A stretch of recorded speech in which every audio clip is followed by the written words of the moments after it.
സകലത്തിന്റെയും സൃഷ്ടാവും പിതാവുമായ ദൈവത്തിന്റെയും കർത്താവായ യേശുക്രിസ്തുവിന്റെയും നാമത്തിൽ ഏവർക്കും സ്നേഹവന്ദനം.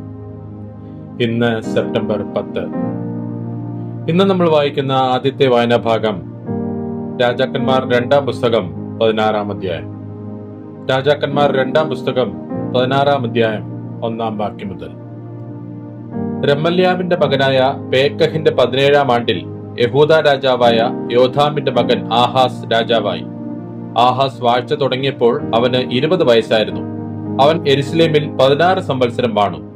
തന്റെ പിതാവായ ദാവീദ് ചെയ്തതുപോലെ തന്റെ ദൈവമായ യഹോവയ്ക്ക് പ്രസാദമായുള്ളത് ചെയ്തില്ല. അവൻ ഇസ്രായേൽ രാജാക്കന്മാരുടെ വഴിയിൽ നടന്നു. യഹോവ ഇസ്രായേൽ മക്കളുടെ മുമ്പിൽ നിന്ന് നീക്കിക്കളഞ്ഞ ജാതികളുടെ മ്ലേച്ഛതകൾക്കൊത്തവണ്ണം തന്റെ മകനെ അഗ്നിപ്രവേശവും ചെയ്യിച്ചു.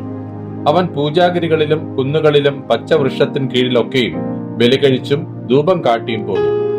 അക്കാലത്ത് അരാം രാജാവായ രേസീനും ഇസ്രായേൽ രാജാവായ രമല്യാവിൻ മകൻ പേക്കഹും യെരുശലേമിന് നേരെ യുദ്ധത്തിന് പുറപ്പെട്ടു വന്ന് ആഹാസിനെ നിരോധിച്ചു. എന്നാൽ അവനെ ജയിപ്പാൻ അവർക്ക് കഴിഞ്ഞില്ല. അന്ന് അരാം രാജാവായ രേസീൻ ഏലത്ത് വീണ്ടെടുത്ത് അരാമിനോട് ചേർത്ത് യഹൂദന്മാരെ ഏലത്തിൽ നിന്ന് നീക്കിക്കളഞ്ഞു. അരാമ്യർ ഏലത്തിൽ വന്ന് ഇന്നുവരെയും അവിടെ പാർക്കുന്നു. ആഹാസ് അശൂർ രാജാവായ തിഗ്ലത്ത് പിലേസറിന്റെ അടുക്കൽ ദൂതന്മാരെ അയച്ചു. ഞാൻ നിന്റെ ദാസനും നിന്റെ പുത്രനുമാകുന്നു. നീ വന്ന് എന്നോട് എതിർത്തിരിക്കുന്ന അരാം രാജാവിന്റെ കയ്യിൽ നിന്നും ഇസ്രായേൽ രാജാവിന്റെ കയ്യിൽ നിന്നും എന്നെ രക്ഷിക്കണമെന്ന് പറയിച്ചു. അതിനായിട്ട് ആഹാസ് യഹോവയുടെ ആലയത്തിലും രാജധാനിയിലെ ഭണ്ഡാരത്തിലും കണ്ട വെള്ളിയും പൊന്നും എടുത്ത് അശൂർ രാജാവിന് സമ്മാനമായി കൊടുത്തയച്ചു. അശൂർ രാജാവ് അവന്റെ അപേക്ഷ കേട്ടു. അശൂർ രാജാവ് ദമേശേക്കിലേക്ക് ചെന്ന് അതിനെ പിടിച്ച് അതിലെ നിവാസികളെ കീലിലേക്ക് ബദ്ധരായി കൊണ്ടുപോയി രേസീനെ കൊന്നുകളഞ്ഞു. ആഹാസ് രാജാവ് അശൂർ രാജാവായ തിഗ്ലത്ത് പിലേസറിനെ എതിരേൽപ്പാൻ ദമേശേക്കിൽ ചെന്നു. ദമേശേക്കിലെ ബലിപീഠം കണ്ടു. ആഹാസ് രാജാവ് ബലിപീഠത്തിന്റെ ഒരു പ്രതിമയും അതിന്റെ എല്ലാ പണിയോടും കൂടെയുള്ള മാതൃകയും ഊരിയ പുരോഹിതന് കൊടുത്തയച്ചു. ഊരിയ പുരോഹിതൻ ഒരു യാഗപീഠം പണിതു. ആഹാസ് രാജാവ് ദമേശേക്കിൽ നിന്ന് അയച്ച പ്രകാരമൊക്കെയും ആഹാസ് രാജാവ് ദമേശേക്കിൽ നിന്ന് വരുമ്പോഴേക്ക് ഊരിയ പുരോഹിതൻ അത് പണിതിരുന്നു. രാജാവ് ദമേശേക്കിൽ നിന്ന് വന്നപ്പോൾ ആ യാഗപീഠം കണ്ടു. രാജാവ് യാഗപീഠത്തിങ്കിൽ ചെന്ന് അതിന്മേൽ കയറി ഹോമയാഗവും ഭോജനയാഗവും ദഹിപ്പിച്ച് പാനീയയാഗവും പകർന്ന് സമാധാനയാഗങ്ങളുടെ രക്തവും യാഗപീഠത്തിന്മേൽ തളിച്ചു. യഹോവയുടെ സന്നിധിയിലെ താമ്രയാഗപീഠം അവൻ ആലയത്തിന്റെ മുൻവശത്ത് തന്റെ യാഗപീഠത്തിനും യഹോവയുടെ ആലയത്തിനും മധ്യ നിന്ന് നീക്കി തന്റെ യാഗപീഠത്തിന്റെ വടക്ക് വശത്ത് കൊണ്ടുപോയി വെച്ചു. ആഹാസ് രാജാവ് ഊരിയ പുരോഹിതനോട് കൽപ്പിച്ചത്, മഹായാഗപീഠത്തിന്മേൽ നീ രാവിലത്തെ ഹോമയാഗവും വൈകുന്നേരത്തെ ഹോമയാഗവും രാജാവിന്റെ ഹോമയാഗവും ഭോജനയാഗവും ദേശത്തെ സകല ജനത്തിന്റെയും ഹോമയാഗവും ഭോജനയാഗവും ദഹിപ്പിക്കുകയും അവരുടെ പാനീയയാഗങ്ങൾ കഴിക്കുകയും ഹോമയാഗങ്ങളുടെയും ഹനനയാഗങ്ങളുടെയും രക്തമൊക്കെയും തളിക്കുകയും ചെയ്യണം. താമ്രയാഗപീഠത്തെ പറ്റിയോ ഞാൻ ആലോചിച്ചു കൊള്ളാം. ആഹാസ് രാജാവ് കൽപ്പിച്ചതുപോലെ ഒക്കെയും ഊരിയ പുരോഹിതൻ ചെയ്തു. ആഹാസ് രാജാവ് പീഠങ്ങളുടെ ചട്ടപ്പലക കണ്ടിട്ട് തൊട്ടിയെ അവയുടെ മേൽ നിന്ന് നീക്കി താമ്രക്കടലിനെയും അതിന്റെ കീഴിൽ നിന്ന് താമ്ര കാളപ്പുറത്ത് നിന്ന് ഇറക്കി ഒരു കൽത്തളത്തിൽ മേൽ വെച്ചു.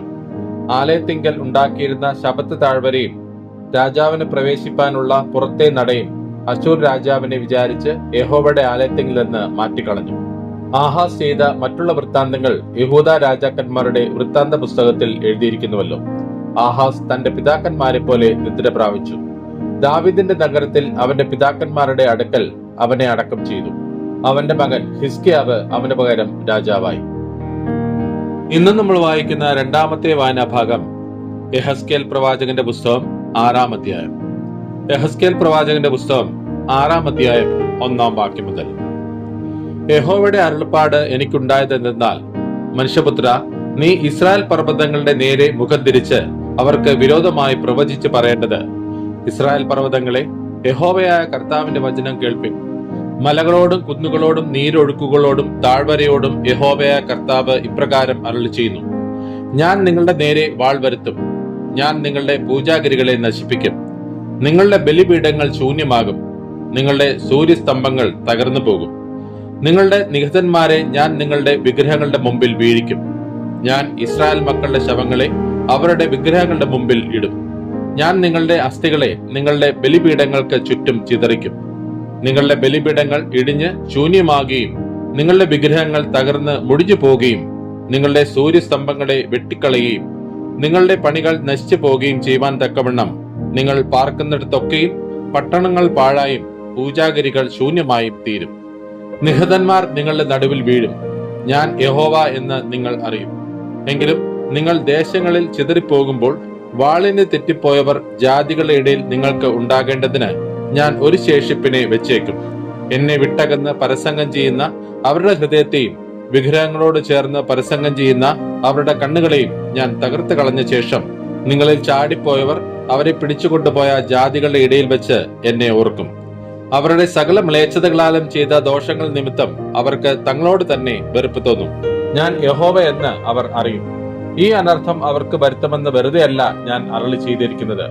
യഹോവയായ കർത്താവ് ഇപ്രകാരം അരുളി ചെയ്യുന്നു: ഇസ്രായേൽ ഗൃഹത്തിന്റെ ദോഷകരമായ സകല മ്ലേച്ഛതകൾ നിമിത്തം നീ കൈകൊണ്ടടിച്ച് കാൽ കൊണ്ട് ചവിട്ടി അയ്യോ കഷ്ടം എന്ന് പറക. അവർ വാൾ കൊണ്ടും ക്ഷാമം കൊണ്ടും മഹാമാരി കൊണ്ടും വീഴും. ദൂരത്തുള്ളവൻ മഹാമാരി കൊണ്ട് മരിക്കും. സമീപത്തുള്ളവൻ വാൾ കൊണ്ട് വീഴും. ശേഷിക്കുന്നവനും രക്ഷിക്കപ്പെട്ടവനും ക്ഷാമം കൊണ്ട് മരിക്കും. ഇങ്ങനെ ഞാൻ എന്റെ ക്രോധം അവരിൽ നിവർത്തിക്കും. അവർ തങ്ങളുടെ സകല വിഗ്രഹങ്ങൾക്കും സൗരഭ്യവാസന അർപ്പിച്ച സ്ഥലമായി ഉയരമുള്ള എല്ലാ കുന്നിന്മേലും സകല പർവ്വത ശിഖരങ്ങളിലും എല്ലാ പച്ചമരത്തിൻ കീഴിലും തഴച്ചിരിക്കുന്ന എല്ലാ കരുവേലകത്തിൻ കീഴിലും അവരുടെ നിഹതന്മാർ അവരുടെ ബലിപീഠങ്ങളുടെ ചുറ്റും അവരുടെ വിഗ്രഹങ്ങളുടെ ഇടയിൽ വീണുകിടക്കുമ്പോൾ ഞാൻ യഹോവ എന്ന് നിങ്ങൾ അറിയും. ഞാൻ അവരുടെ നേരെ കൈനീട്ടി അവരുടെ സകല വാസസ്ഥലങ്ങളിലും ദേശത്തെ റിബ്ല മരുഭൂമിയേക്കാൾ അധികം നിർജ്ജനവും ശൂന്യവുമാക്കും. അപ്പോൾ ഞാൻ യഹോവയെന്ന് അവർ അറിയും. ഇന്ന് നമ്മൾ വായിക്കുന്ന മൂന്നാമത്തെ വായനാഭാഗം ലൂക്കോസ് എഴുതിയ സുവിശേഷം 2-ാം അധ്യായം. ലൂക്കോസ് എഴുതിയ സുവിശേഷം 2-ാം അധ്യായം 1-ാം വാക്യം മുതൽ. ആ കാലത്ത് ലോകമൊക്കെയും പേർവഴി ചാർത്തേണമെന്ന് ഔഗസ്തോസ് കൈസറുടെ ഒരു ആജ്ഞ പുറപ്പെട്ടു. കുറേനിയോസ് സുറിയ നാട് വാഴുമ്പോൾ ഈ 1-ാമത്തെ ചാർത്തലുണ്ടായി. എല്ലാവരും ചാർത്തപ്പെടേണ്ടതിന് താന്താന്റെ പട്ടണത്തിലേക്ക് യാത്രയായി.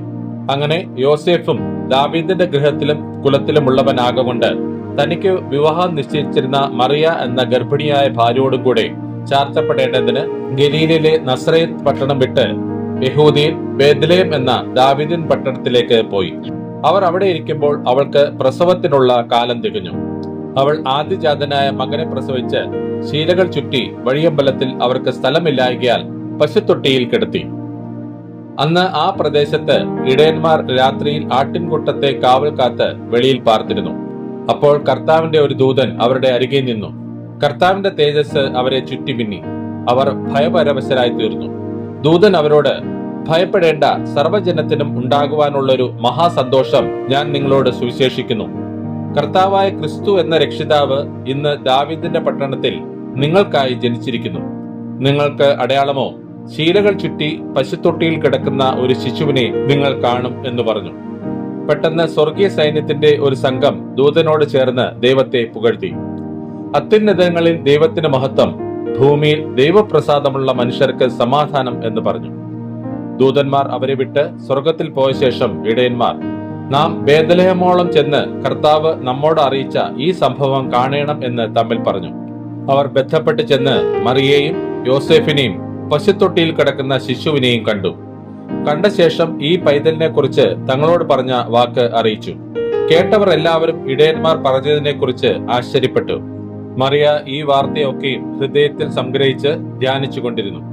തങ്ങളോട് അറിയിച്ചതുപോലെ ഇടയന്മാർ കേട്ടതും കണ്ടതുമായ എല്ലാറ്റിനെയും കുറിച്ച് ദൈവത്തെ മഹത്വപ്പെടുത്തിയും പുകഴ്ത്തിയും കൊണ്ട് മടങ്ങിപ്പോയി. പരിച്ഛേദന കഴിപ്പാനുള്ള 8 ദിവസം തികഞ്ഞപ്പോൾ അവൻ ഗർഭത്തിൽ ഉൽപ്പാദിപ്പിക്കും മുമ്പേ ദൂതൻ പറഞ്ഞതുപോലെ അവന് യേശു എന്ന് പേർ വിളിച്ചു. മോശയുടെ ന്യായപ്രമാണ പ്രകാരം അവളുടെ ശുദ്ധീകരണ കാലം തികഞ്ഞപ്പോൾ കടിഞ്ഞൂലായ ആണൊക്കെയും കർത്താവിന് വിശുദ്ധമായിരിക്കണമെന്ന് കർത്താവിന്റെ ന്യായപ്രമാണത്തിൽ എഴുതിയിരിക്കുന്നത് പോലെ അവനെ കർത്താവിന് അർപ്പിപ്പാനും ഒരു ഇണക്കുറുപ്രാവിനെയോ 2 പ്രാവിൻ കുഞ്ഞിനെയോ കർത്താവിന്റെ ന്യായപ്രമാണത്തിൽ കൽപ്പിച്ചതുപോലെ യാഗം കഴിപ്പാനും അവർ അവനെ യെരുശലേമിലേക്ക് കൊണ്ടുപോയി. യെരുശലേമിൽ ശിമ്യോൻ എന്നു പേരുള്ളൊരു മനുഷ്യനുണ്ടായിരുന്നു. ഈ മനുഷ്യൻ നീതിമാനും ഇസ്രായേലിന്റെ ആശ്വാസത്തിനായി കാത്തിരിക്കുന്നവനും ആയിരുന്നു. പരിശുദ്ധാത്മാവും അവന്റെ മേൽ ഉണ്ടായിരുന്നു. കർത്താവിന്റെ ക്രിസ്തുവിനെ കാണും മുമ്പേ മരണം കാണുകയില്ല എന്ന് പരിശുദ്ധാത്മാവിനാൽ അവന് അരുളപ്പാട് ഉണ്ടായിരുന്നു. അവൻ ആത്മനിയോഗത്താൽ ദേവാലയത്തിൽ ചെന്ന് യേശു എന്ന പൈതലിനു വേണ്ടി ന്യായപ്രമാണത്തിന്റെ ചട്ടപ്രകാരം ചെയ്യുവാൻ അമ്മയപ്പന്മാർ അവനെ അകത്ത് കൊണ്ടുവന്നപ്പോൾ അവൻ അവനെ കയ്യിലേന്തി ദൈവത്തെ പുകഴ്ത്തി. ഇപ്പോൾ നാഥ, തിരുവചനം പോലെ നീ അടിയനെ സമാധാനത്തോടെ വിട്ടയക്കുന്നു. ജാതികൾക്ക് വെളിപ്പെടുവാനുള്ള പ്രകാശവും നിന്റെ ജനമായ ഇസ്രായേലിന്റെ മഹത്വവുമായി നീ സകല ജാതികളുടെയും മുമ്പിൽ ഒരുക്കിയിരിക്കുന്ന നിന്റെ രക്ഷയെ എന്റെ കണ്ണ് കണ്ടുവല്ലോ എന്ന് പറഞ്ഞു. ഇങ്ങനെ അവനെക്കുറിച്ച് പറഞ്ഞതിൽ അവന്റെ അപ്പനും അമ്മയും ആശ്ചര്യപ്പെട്ടു.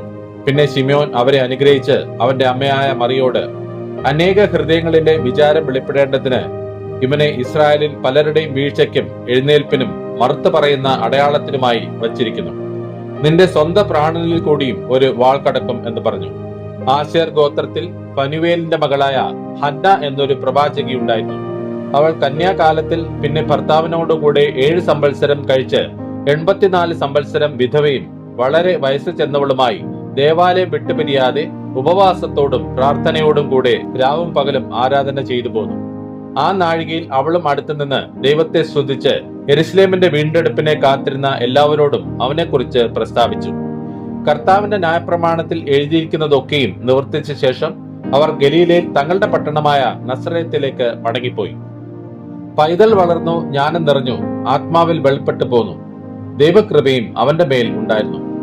അവന്റെ അമ്മയപ്പന്മാർ ആണ്ടുതോറും പെസഹ പെരുന്നാളിന് യെരുശലേമിലേക്ക് പോകും. അവന് 12 വയസ്സായപ്പോൾ അവർ പതിവ് പോലെ പെരുന്നാളിന് പോയി. പെരുന്നാൾ കഴിഞ്ഞ് മടങ്ങിപ്പോരുമ്പോൾ ബാലനായ യേശു യെരുശലേമിൽ താമസിച്ചു.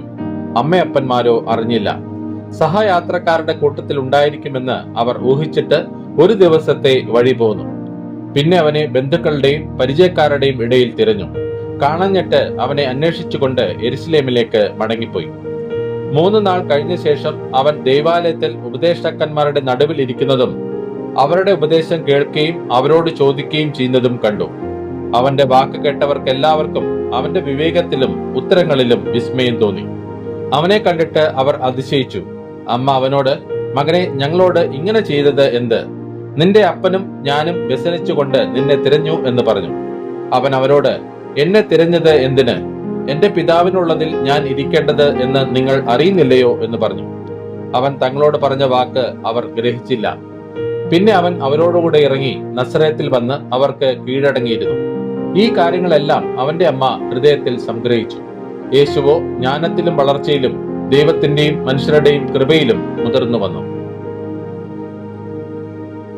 ഇന്ന് നമ്മൾ വായിച്ചു കേട്ട ഈ വേദഭാഗങ്ങളാൽ പിതാവായ ദൈവത്തിൽ നിന്നും കർത്താവായ ക്രിസ്തു യേശുവിൽ നിന്നും ഏവർക്കും കൃപയും കനിവും സമാധാനവും ഉണ്ടാകട്ടെ.